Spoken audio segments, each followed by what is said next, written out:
안녕하세요. 힐링숲 도선TV입니다. 오늘은 저번에 이어서 니체의 잃어버린 자존감을 찾았습니다. 2부를 시작하도록 하겠습니다. 온전한 나를 만드는 니체의 자존감 회복 수업 2부입니다.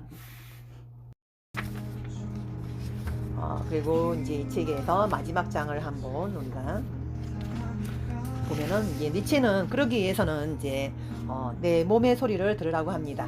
내 몸의 소리. 몸은 애곡되지 않았고 그만큼 솔직하고 거짓말을 하지 않는다고 합니다. 그래서 몸과 직접 대화를 하라고 합니다.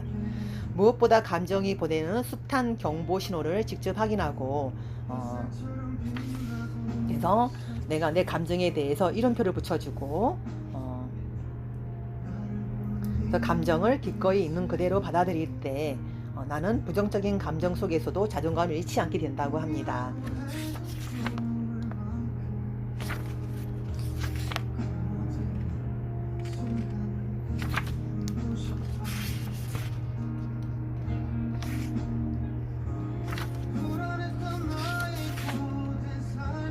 그래서 이제 니체는 계속 이 몸과 감정하고 대화를 해야 한다고 이렇게 이야기를 하고 있습니다. 내가 나답게 살기 위해서는 자신의 몸의 반응에 이름을 붙여줌으로써 서서히 자신의 숨은 감정들을 하나 둘 읽을 수 있게 된다. 과거에 얽매였던 감정이나 현재 나를 괴롭히는 감정들이 다시 재구성되고 더욱더 많은 안정감을 갖게 되는 것이다. 이게 바로 치유다.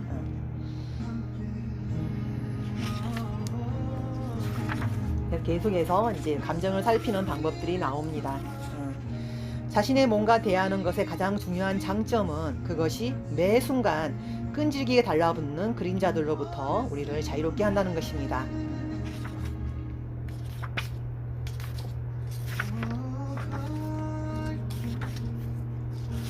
그래서 이제 몸이야말로 우리가 치유의 장소이다. 몸은 우리의 생각과 감정의 근거지이며 동시에 우리를 치유할 수 있는 치유의 장소이다.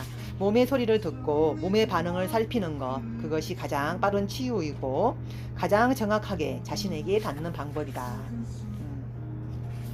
자신의 운명도 기꺼이 또 사랑하라고 이야기합니다. 자신의 삶에 대한 사랑, 니체가 말한 그 운명의 아모르 파티 많이 들어보셨죠? 아모르 파티. 나 자신을 사랑하라.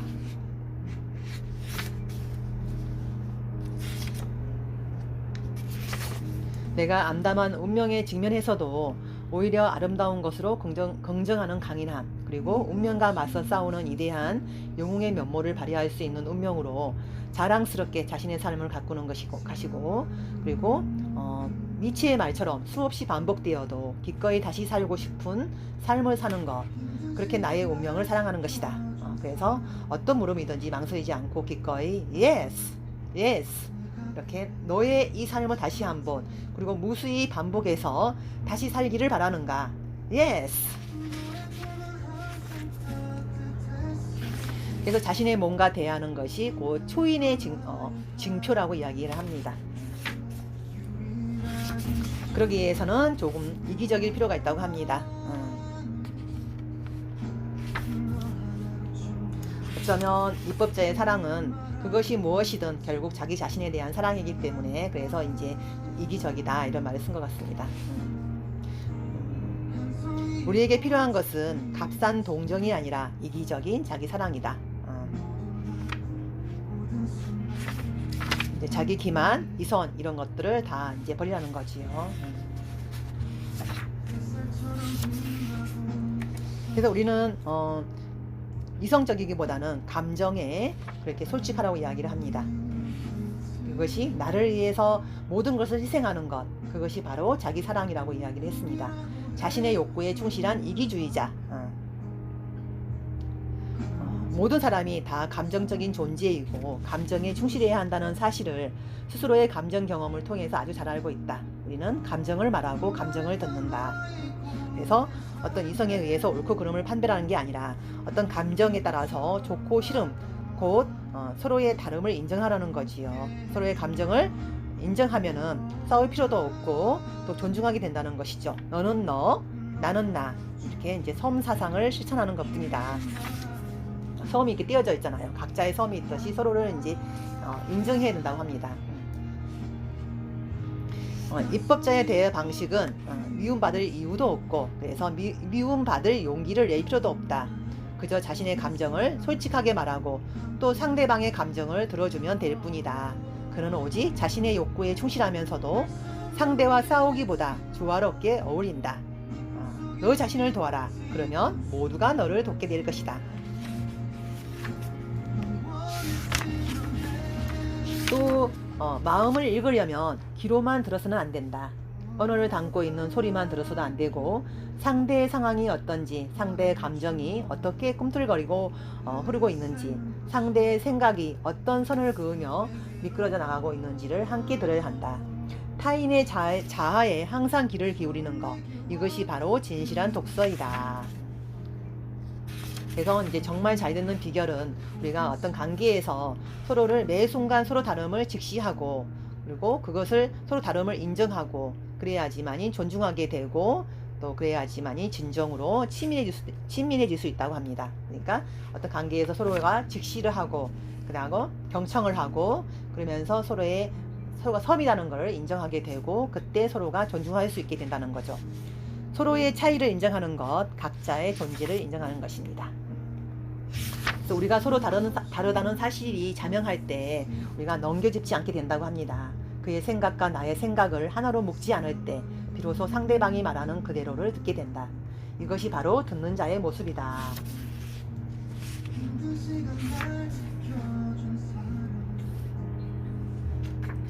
그래서 마지막 8장에서는 자신의 길을 가는 자는 춤추듯 간다, 이렇게 말을 했습니다. 여기서 이제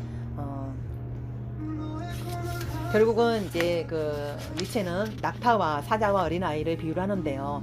낙타는 짐을 지고 가잖아요. 그래서 고통을 비유한 것 같습니다. 어떻게 보면 청년에 비유한 것 같아요. 온갖 짐을 짊어지고 있는 청년. 그리고 사자는 이제 우리가 사회생활에 어떤 자리를 잡았을 때 어른의 모습, 우리가 어른이 되면은 어떤 책임감과 의무감에 많이 절여 있잖아요. 또 자유롭기는 하지만은 항상 어떤 책임감과 의무에 우리가 이제 대적하고 있습니다. 그리고 사자의 모습에 비유를 했고, 마지막은 우리가 이제 어린아이는 천진난만하지요. 자기의 감정과 몸에서 그냥 따를 뿐입니다. 그래서 이치가 말하는 그림자로부터 자유로운 자, 또 자신의 감정과 욕구에 맞게 살아가는 자, 그게 이제 입법자인데, 이 입법자의 모습을 니체는 어린아이에 비유를 했습니다. 결국 우리가 낙타가 되고 또 사자가 되고, 마침내 사자가 어린아이가 되는지를 이렇게 이제 말해놨다고 할 수가 있겠습니다. 그래서 우리가 이제 어린아이가 되어서 우리가 정말 천진난만하게 그렇게 어린아이가 그렇게 놀듯이 그렇게 놀면서 천진아이 아무런 그런 이성적인 판단을 다 내려놓고 도리어, 그러니까 놀이 자체에 끊임없이 반복되는 그 놀이 자체가 이제 끊임없이 반복되는 3분의 1 일로 비유를 했습니다. 그래서 니체는 이제 즐거운 쾌감에 흠뻑 젖는 것, 그것을 갖다가 집중이고 몰입이다. 그래서 몰입에 능한 자가 놀고 또 노는 자 아이일 것이다. 그래서 니체는 이제 그러기 위해서는 아이들이야말로 이제 망각의 천재라고 합니다. 무한한 호기심, 무한한 도전 욕구, 어떤 기쁨에 대한 열망, 이런 것들을 이제 망각을 한다는 거죠. 니체는. 그래서 하나를 지우는 것이 아니라 오히려 망각은 수만 개를 만드는 것이다. 그래서 아무런 목적도 의무도 없이 아이들이 그렇게 놀고 또 놀듯이 또 몰입하듯이 또 망각하듯이 이 망각을 통해서 창조의 작업이 일어난다고 합니다. 그래서 니체는 이제 모든 것은 필연이 아니라 이제 우연으로 가득 찬 세상이라는 거, 우리가 알고 있는 모든 세상이 우연이라는 발로 춤추고 싶어 한다. 그래서 우리가 필연이나 법칙에 집착할 것이 아니라 그 우연들을 가지고 멋지게 융합해내야 한다. 그래서 그 이염도 감수하고 또 뭐 두려움, 이염도 우리가 이제 다 친해져야 한다고 합니다. 모든 게 다 우연이고 또 만끽하고 알 수 없는 미지의 세계에 흔쾌히 발도 들여놓아야 된다고 합니다. 니체는 안락이 우리의 목표가 아니라고 말합니다.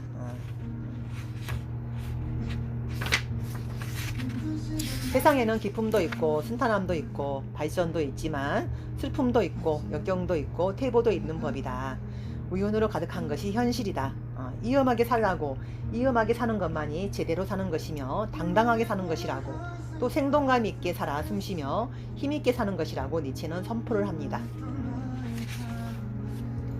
그래서 말이 아닌 몸으로 모든 속박을 벗어나 자유롭게 욕구를 표출해내는 것, 그것이 바로 춤이라고 이야기를 합니다. 그래서 인간적, 사회적, 도덕적 속박이들이랑 모두 다 쓸어버리고 어린아이처럼 춤추고 뛰어놀라고 합니다. 내 몸이 가지고 있는 템포와 리듬만을 의지한 채 오직 자신만의 몸에서 울리는 말로 되지 못한 모든 것들을 노래하는 행위. 그래서 우리가 리듬에 맞춰서 우리가 심장을 통해서 살아 움직이는 역동적인 즐거움, 춤 사이 하나하나에 날려보내며 망각되는 슬픔, 아쉬움, 두려움, 이것이 바로 춤이다. 춤이야말로 타고난 우리 몸의 자연스러운 표현이고 몸의 노래이다. 어떻게 보면 춤은 아이다움의 결정체이고 가장 고양된 초인의 행동이다. 그래서 여기서 이제 그리스인 조르바를 이야기를 하고 있습니다. 자신 앞에 닥친 모든 운명을 말보다 온몸으로 받아내며 표출해내는 것, 그 거리낌 없고 자유로운 발산으로 인해서 모든 불행과 두려움을 날려버리는 것, 그래서 어떤 상황에서도 굽히지 않는 긍정을 되찾는 것, 그것이 바로 춤이다.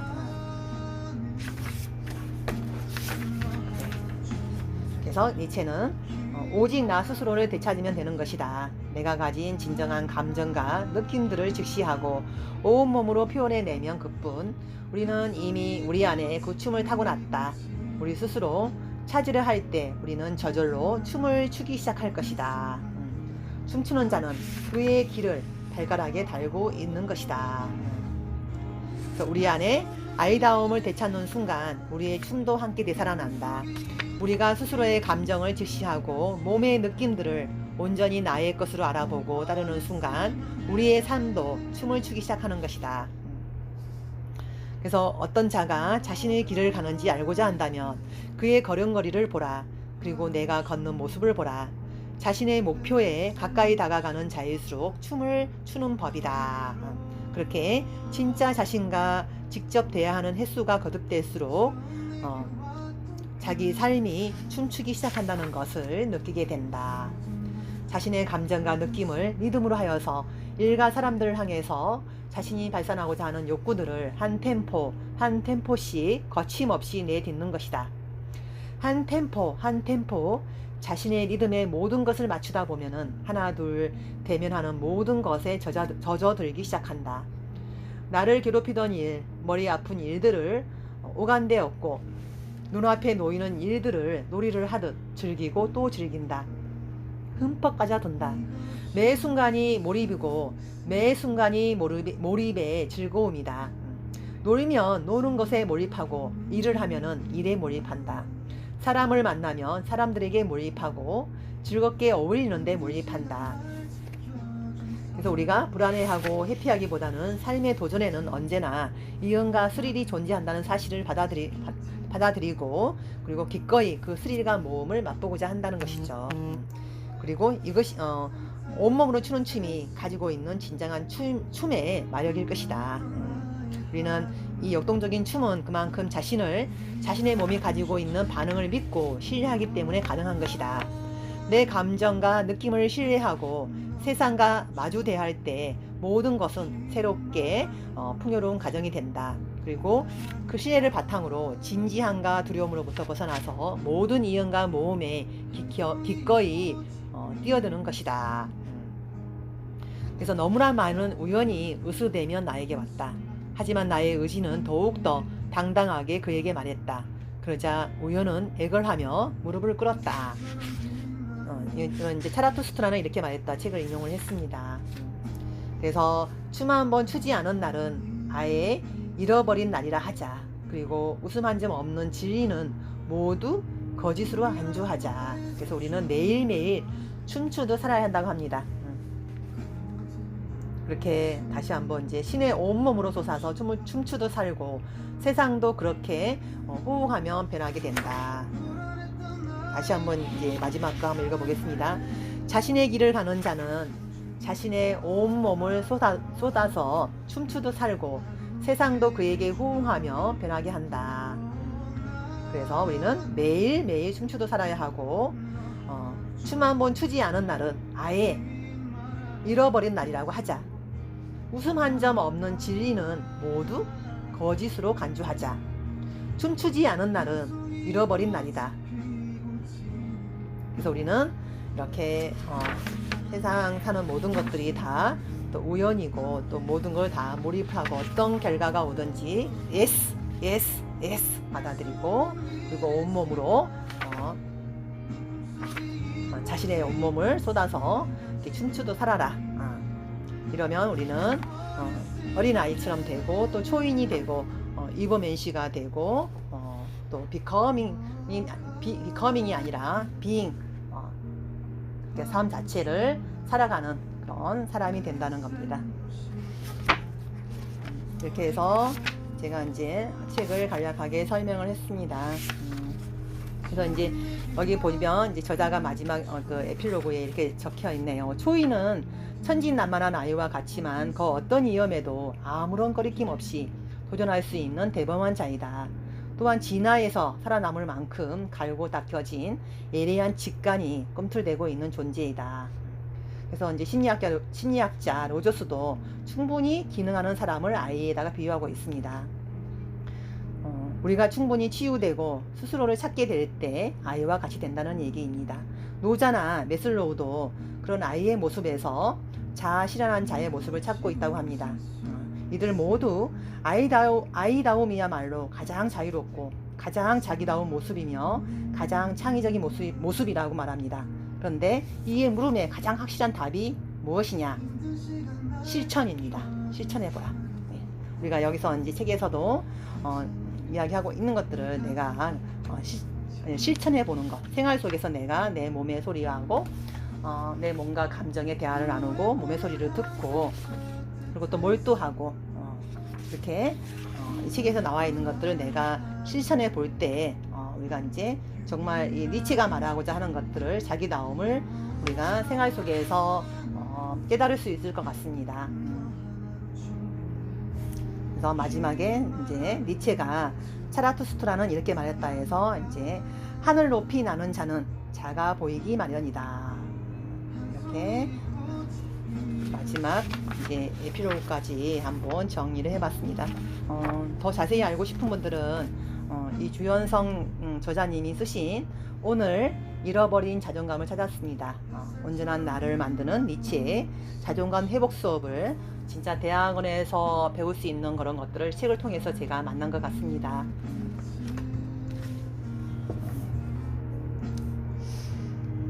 나의 감정을 제대로 볼 때 진짜 변화가 시작된다. 니체가 잃어버린 당신을 찾아드린다고 합니다.